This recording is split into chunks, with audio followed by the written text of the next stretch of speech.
The Rudrapuri group cooperative multipurpose society લિમિટેડના સભાસદોની નોંધાવેલ ચલથાણ સુગરી ફેક્ટરીની શેરડી કટિંગ અટકાવતા આત્મહત્યાની ખેડૂતોએ ચીમકી ઉચ્ચારી હતી। The Rudrapuri group cooperative multipurpose society લિમિટેડના સભાસદો દર વર્ષે મંડળી મારફતે નિયમો અનુસાર ચલથાણ સુગર ફેક્ટરીમાં વાવેતર નોંધ કરાવે છે। તે રીતે આ વર્ષે 2024-25નું વાવેતર પણ નોંધાવ્યું હતું। હાલ ચલથાણ સુગર ફેક્ટરી શરૂ થતા કાપણી સિઝન શરૂ થઈ ગઈ છે। અચાનક અન્ય સુગર ફેક્ટરીઓની દખલગીરી થતા the Rudrapuri group cooperative multipurpose society લિમિટેડના સભાસદોની શેરડી કટિંગ અટકાવી દીધી છે, જેના પગલે સભાસદોએ અન્ય કોઈ સુગર ફેક્ટરીમાં વાવેતર નોંધાવેલ નથી, જેથી અન્ય સુગર કાપણી કરશે નહીં, જેના કારણે ચલથાણ સુગર ફેક્ટરીમાં નોંધણી કરેલ સભાસદોની શેરડી કટિંગ કરવામાં આવે તેવી માંગણી કરવામાં આવી છે। જો સુગર ફેક્ટરી શેરડી કટિંગ નહીં કરે તો ખેડૂતોને આત્મહત્યા કરવાની ચીમકી ઉચ્ચારી હતી। જ્યારે the Rudrapuri group cooperative multipurpose society લિમિટેડના ચેરમેન રાજુભાઈ વસાવાએ અન્ય સુગર ફેક્ટરીના ઇશારે આ કાપણી અટકાવી મજૂરોને હટાવી દીધા હોવાના આક્ષેપ કરી યોગ્ય નિરાકરણ કરવા માંગણી કરી છે। કાપણી અમારી બાકી છે, અમુક તો થોડી થઈ અને અડધું ખેતર મૂકીને આ મંડળીએ આ આખી બધી જે હતી આ ટુકડી એને ઉઠાવી લીધી છે। હવે એમાં એવું થયું કે ભાઈ અડધી શેરડી રહી ગઈ, તો હવે અમે નથી એમાં પાણી પાઈ શકતા, નથી એમાં કોઈ એ કરી શકતા। આવતી સાલ જે અમારે લેવું જોઈએ તો એ માટે શું કરવું? બીજું કે અમારી જે શેરડી ઊભી છે તે સુકાય છે, પાણી 1 મહિનાથી બંધ કર્યું, અમારી શેરડી કાપશે એમ કરીને, તો એ હવે કે હવે કંઈ નક્કી નહીં ને કયા કારણોસર બંધ કરી એ પણ અમે એમાં વિચારાધીન છે। અમે કટિંગ નહીં આવે એના માટે અમે રુદ્રપુરીના પ્રમુખશ્રી અને માન્ય મંત્રીશ્રીનો પણ સંપર્ક કર્યો। તેમણે કીધું કે ભાઈ ચલથાણ સુગરમાં અમે રજૂઆત કરી છે ને પરિણામ આવશે, પણ માનો કે નહીં આવે તો આ ખેડૂતોની શું દશા થશે? હમણાં જ માવઠાની અંદર અમારા બીજા પાકોને એટલું બધું નુકસાન ગયું છે કે ન પૂછો વાત। સાથે સાથે હજુ સરકારે અમને કોઈ વળતર પણ આપ્યું નથી।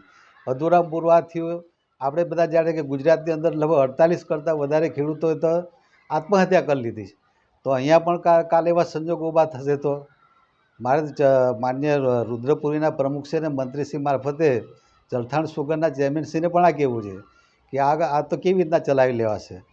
કાલે કોઈ ખેડૂત આત્મહત્યા કરશે તો એમાં કોણ જવાબદાર રહેશે? એટલે અને જો આ પ્રમાણે જો અમારી શેરડી તાત્કાલિક ધોરણે નહીં કપાય તો અમે ઉગ્ર આંદોલન કરીશું। વાલિયા તાલુકામાં તો અંદાજે તો ઘણા બધા ખેડૂત દર વર્ષે અમે હજારો ટન શેરડી આપીએ છીએ રુદ્રપુરી મારફતે। હા, 12,600 ટન જેવી શેરડી ગઈ સાલ આપી હતી, અને આ સાલ તો દુઃખની વાત છે કે ચાલુ કટિંગ એ કર્યું, હજુ કટિંગ કર્યું જ ના હોત ને શરૂઆત જ ના કરી હોત ને બંધ કર્યું હોત તો હજુ અમે પાણી પાણી એ કરતા। આ તો શરૂઆતમાં અમુક ટ્રક અંદર રહી ગઈ એવી પણ ઘટનાઓ બની છે। ખેડૂત અમે બધા રુદ્રપુરીના સભ્યશ્રીઓ રુદ્રપુરીના પ્રમુખશ્રીને પણ વિનંતી કરીએ છીએ કે આ બાબતે તાત્કાલિક ધોરણે કંઈક તાત્કાલિક પગલાં લઈ અને અમારું કટિંગ જે અધૂરું છે તે પૂરું કરાવે, અને બાકીની જે શેરડી છે એ પણ ટુકડીઓ વધારે લાવીને એનું કટિંગ પૂરું થાય એવી અમારી માગણી છે। હા, અને અમારી મંજૂરીની શેરડી છે, અમે કાયદેસરની ડિપોઝિટ ભરી છે, અને પછી આવું કેમ? કોઈ વર્ષે એવું નથી ને આ સાલ જ અત્યારે કેમ આવું થાય છે? અને આ સાલ તો મેં આગળ કહ્યું તેમ કે ભાઈ ખેડૂતોને એટલી બધો કુદરતી માર પડ્યો છે, ગુજરાત સરકાર પણ આમાં ચિંતિત છે, તો પછી ગુજરાત સરકારે પણ આમાં હસ્તક્ષેપ કરવો જોઈએ અને ચલથાણ સુગરને કેવું છે કે ભાઈ આ ખેડૂતોને તમે શેરડી કાપણી કેમ અટકાવી છે? એટલે તાત્કાલિક, અને અમે તો એવું માગીએ છીએ કે આજે અમારે જે ગાળો પડ્યો છે એમાં જે અમારી શેરડીનું વજન ઘટવાનું, તો ચલથાણ સુગરે અમને એનું પણ વળતર વધારાનું ચૂકવવું જોઈએ। અમે ચલથાણ સુગરની અંદર 500 રૂપિયા ડિપોઝિટ આપી અને અમે ત્યાં નોંધણી કરાવેલી છે, તો પછી અમારી આ શેરડી પનવાઈ સુગરે બંધ કેમ કરાવી છે એમ પૂછવું? શા માટે? એમાં કોઈ વાંધો છે?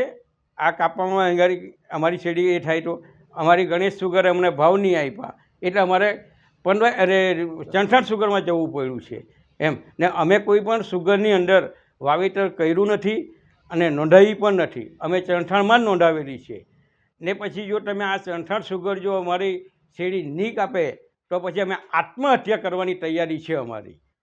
છેલ્લે જો એટલે દવા પીને ત્યાં ખેતર મળી જાય તેની જવાબદારી તમામ સુગરોની રહેશે એમ પૂછું છું। હા, એટલે અમારી આ કોઈ પણ વસ્તુ ચલવી લેવાય નહીં આમાં એમ. અમે ખેડૂત તરીકે અમે ક્યાં જવાના ઉઠા એમ. આવી રીતે અમને કનરગટ કરીને બધી સુગર અમારી દારીખેડા નજીક લાગે છે, ઘણી સુગર નજીક લાગે છે. તો અમે આ બાબતે આજે વર્ષોથી અમે માર ખાતા આવ્યા અને પછી અમને જે સાલ અમે 12,000 ટન શેરડી ચંઠાણ સુગરને આપવી પડી. જો ગણેશ સુગરે જો અમને જો પૂરતા ભાવ આપ્યા હતે તો અમારે ત્યાં ચંટાઉડી જવું નહીં પડતે એમ. એટલે આવી રીતે બધો અન્યાય થતો છે. એટલે અમે ઉગ્ર આંદોલન પણ કરીશું અહીં ગાડી. અમારી નોંધાવેલી શેરડી મંજૂરીની છે એમ. કોઈ પણ સુગર અટકાવી શકે નહીં ને અટકાવી શકે પછી તો અમે આત્મહત્યા કરવાની તૈયારી જ છે. સમજી લો, અમારી કેટલી સુગર જો શેરડી કપવાની બાકી છે, હજુ ખેતરમાં પડેલી છે. શુગર ફેક્ટરીના દાબ દબાણથી એકાએક ખેડૂતોને પૂછ્યા વગર ટુકડીઓ ઉઠાવી લેવામાં આવી. પણ મને એ પણ શંકા જાય છે કે મારે ચલથાણ સુગરમાંથી મને જે કટિંગ માટે ટુકડી આપી હતી એમાં ઝરપણિયા ગામે જે ટુકડી હતી પાનવાડી સ્ટેશન પર, તો 2 દિવસ આગળ એ ટુકડી પર પણ ચોરી થયેલી હતી. તો મને એ પણ શંકા જાય કે આ જે સંસ્થાઓ જે ચલથાણ સુગર સિવાય જે સંસ્થાઓ છે એ લોકોએ જ ચોરી કરાવેલી એવી મને શંકા જાય છે. અને બીજે જ દિવસે આ બધી ટુકડીઓને ઉઠાવી લેવામાં આદેશ કરેલો છે. એટલે મેં જે અમારી શેરડી ચલથાણ સુગરમાં જાય તો એ ચેરમેનશ્રીને પણ મારે એમ કહેવું છે કે તમને આદેશ કોણે કર્યો છે આ ટુકડી ઉઠાડવાની,